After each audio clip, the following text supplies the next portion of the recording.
నిన్న చంద్రబాబు నాయుడు గారు ఏదైతే స్టీల్ ప్లాంట్ కోసం మాట్లాడారో దాన్ని వక్రీకరిస్తూ ప్రజల తప్పుదారు పెట్టేటట్టుగా మాట్లాడడం ఇది తగదు. ప్లాంట్ లాసుల్లో ఉన్నదాన్ని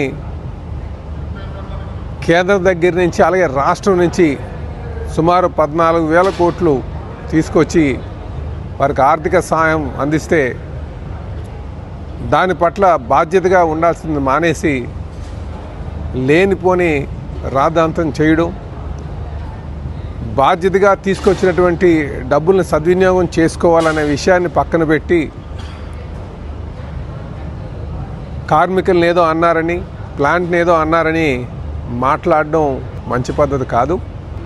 ఈరోజు ఎంతో కష్టపడి కేంద్రాన్ని ఒప్పించి 11,000 కోట్లు తీసుకురావడం జరిగింది. అలాగే రాష్ట్రం నుంచి కూడా సుమారు 2,600 కోట్లు ఆర్థిక సాయం అందించడం జరిగింది. 20-30% నుంచి నడుస్తున్నటువంటి ప్లాంట్ని తీసుకొచ్చి సుమారు 80% ఈరోజు నడిచేటువంటి పరిస్థితులు తీసుకురావడం జరిగింది. అయితే ఏ ప్లాంట్ అయినా సరే అది పబ్లిక్ సెక్టార్లో ఉన్నది రేపు లాభాల్లో నడవాలి అంటే అటు కార్మికులు, మేనేజ్మెంటు తీసుకోవాల్సినటువంటి బాధ్యత ఉంది. అదే వారు చెప్పారు. దానికి రాజకీయ లబ్ధి కోసం ఈ వైసీపీ నాయకులు ఆయన వ్యాఖ్యల్ని వక్రీకరించి లేనిపోయినటువంటి అపోహలు తేడానికి ప్రయత్నాలు చేస్తున్నారు.